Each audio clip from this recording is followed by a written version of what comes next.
मात्र एक बेलपत्री का पत्ता, जिसके भीतर ब्रह्मा भी है, विष्णु भी है, शिव भी हैं, और इस बेलपत्री के बीच वाली पत्ती से लेकर जहां दो पत्तियां रहती हैं, उस पत्ती के बीच में जो गैप होता है डंडी का, इसमें 64 योगनियां भी है। 64 योगनियां देवियां भी इसके अंतर्गत विराजमान है। और उस डंडी के नीचे जहां दो पत्ती है, इस दो पत्ती के नीचे की जो लंबी डंडी रह जाती है, इसमें 33 कोटि देवताओं का भाग है। उस डंडी के नीचे जो छोटा सा एक मोटा सा भाग रह जाता है, कई बार आप लोगों ने बेलपत्री को तोड़ा होगा तो नीचे एक मोटा सा भाग रह जाता है महाराज, उसके अंतर्गत सारे तीर्थों का भाव जागृत रहता है। उस बेलपत्री को केवल साधारण ना समझे, शिव को अगर समर्पित कर रहे हैं तो संपूर्ण उसी के अंतर्गत, संपूर्ण।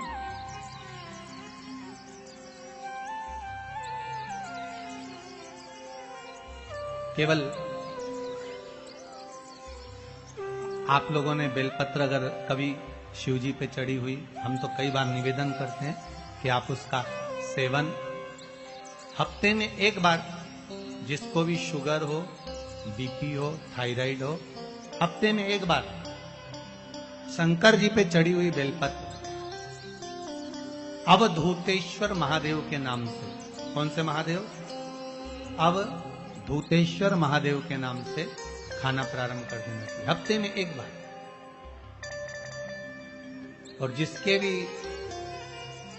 घुटने में प्रॉब्लम रहती है या डॉक्टर ने बोल दिया कि घुटना बदलना पड़ेगा, तो उनके लिए निवेदन है, शिवरात्रि के दिन रात्रि को 12 बजे शंकर जी पे चढ़ी हुई बेलपत्र, भगवान शंकर पर चढ़ी हुई बेलपत्र, शिव जी के मंदिर पर ही बाहर खड़े होकर शिखर का दर्शन कर कर उस बेलपत्र को चबा चबा कर खा लीजिए, घुटना बदलने की जरूरत नहीं पड़ेगी, कभी भी घुटना बदलने की जरूरत।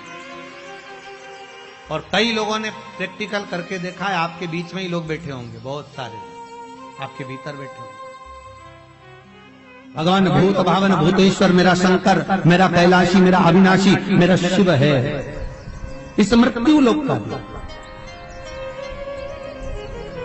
पर दुनिया के लोग न जाने क्यों कहे हम कृष्ण वाले हैं, हम श्री जी वाले हैं, हम शंकर के मंदिर नहीं जाते। वो कोई कहता हम नारायण वाले, हम शंकर को नहीं मानते, हम शंकर का प्रसाद नहीं लेते, हम शंकर के मंदिर नहीं जाते। भगवान को ऐसा बांट दिया, ऐसा बांट दिया कि शंकर के दरवाजे को जाने को तैयार नहीं होता। तो किसी ने एक बार पार्वती जी ने शिव जी से पूछा, भोलेनाथ जी कोई तुम्हारे मंदिर में नहीं आता, कोई तुम पर जल नहीं चढ़ाता, कोई तुम्हें नमन नहीं करता, सब ये मंदिर जाना, नारायण के मंदिर जाना, वो मंदिर जाना, वो देवता को रिझाना, वो देवी को रिझाना, पर तुम्हारे को कोई नहीं रिझाता। शंकर भगवान बोले मत रिझाने दे, अपने को कोई दिक्कत नहीं, अपन तो शांति से बैठे रहो।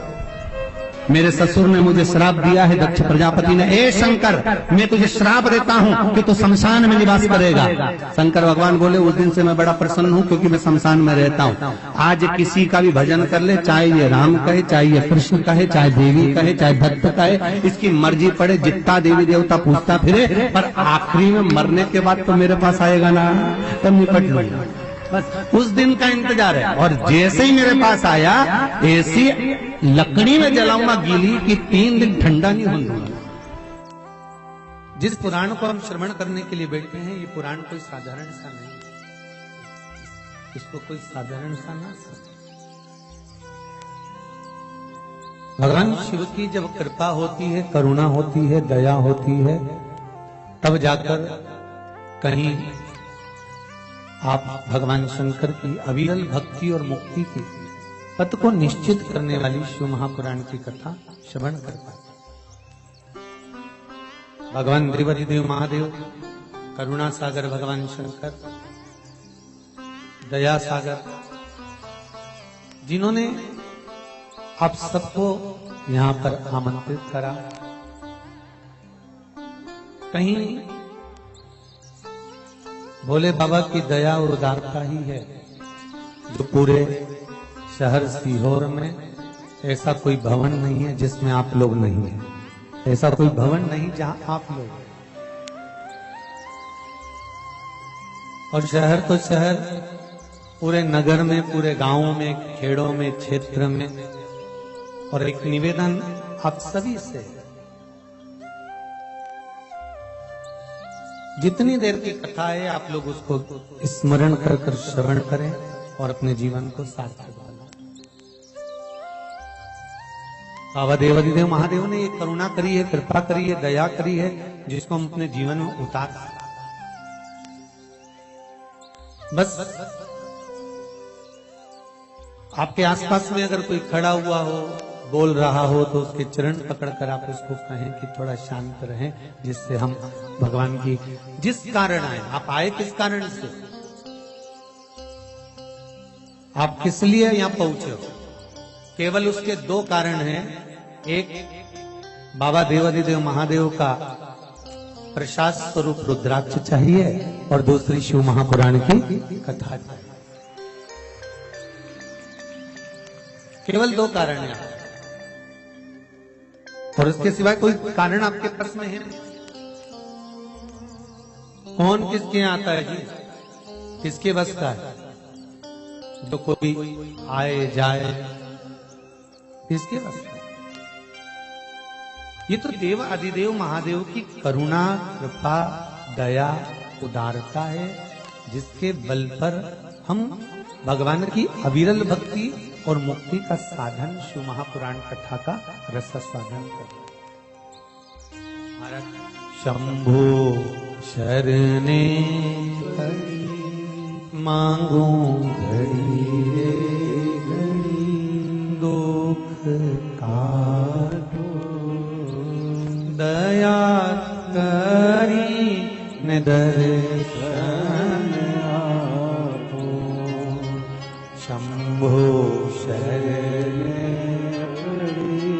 मांगू घड़ी रे घड़ी, दुख काटो दया करी न दर्शन आपो।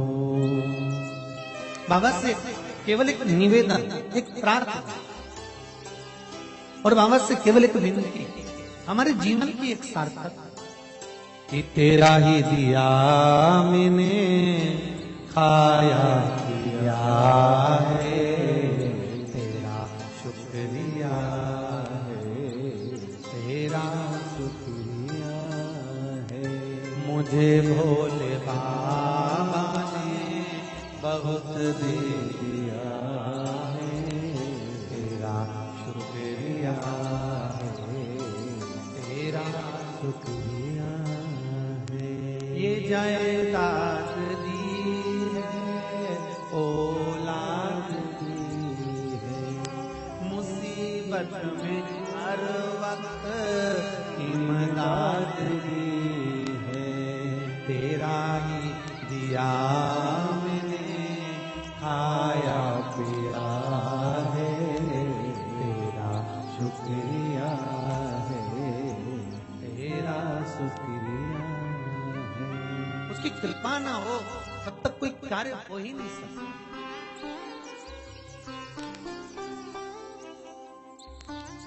संसार में आने के बाद देखिए, अगर भगवान के होना है, परमात्मा के अगर हमको होना है, तो थोड़ा सा तो जीवन में कष्ट।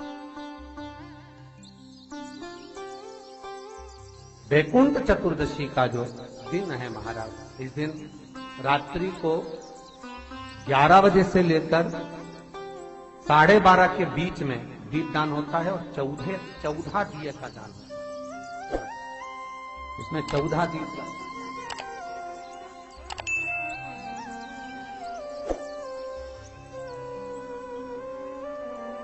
निवेदन है आप सबसे कि प्रयास करना कि घर के बाहर आप एक दीप, जहां पर आपका जलाशय है, पानी का स्थान है, वहां रख दें और एक दीप तुलसी के क्यारे के पास रखें। बाकी के दीप आप घर के बाहर लगा दें। 14 दीप। वृंदा की आंखों से आंसू बह रहे हैं, नैनों से नीर बह रहे, और वृंदा ने उसी समय भगवान शंकर को बुलाया, भोलेनाथ पधारो पधारो। शिव सामने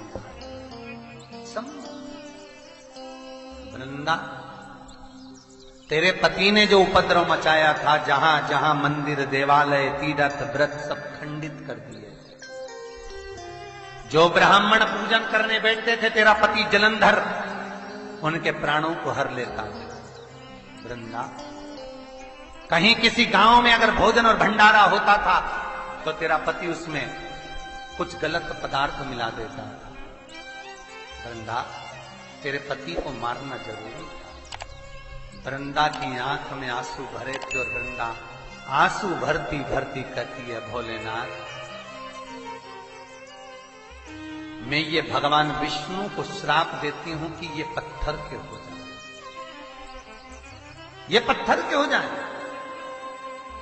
और मैं वृंदा हाथ में जल लेकर अपने शरीर पर डालती हूं और मैं तुलसी का पौधा बनूंगी। पर भोलेनाथ, हे शंकर, हे शंभु, हे त्रिकालदर्शी, हे कैलाशी, मैं तुलसी कभी आप पर नहीं चढ़ूंगा। केवल वर्ष में एक दिन होगा बैकुंठ चतुर्दशी का दिन, जिस दिन भगवान का हरिहर मिलन होता है। बैकुंठ चतुर्दशी दीपावली के बाद में आती है, पूर्णिमा के पहले, कार्तिक पूर्णिमा जो आएगी बैकुंठ। और इस बैकुंठ चतुर्दशी का बड़ा महत्व है साहब। जो बच्चे पढ़ने में कमजोर होते हैं, विद्या में कमजोर होते हैं, जिनकी चित्तवृत्ति कमजोर होती है, जो उनको माता पिता बार बार कहते पढ़ पढ़ पढ़ और बच्चा पढ़ता नहीं है, उनका दिमाग, उनकी चित्तवृत्ति खेलने में लगी रहती है, चिड़चिड़े रहते हैं, उन बच्चों के लिए शिव महापुराण कहती है बैकुंठ चतुर्दशी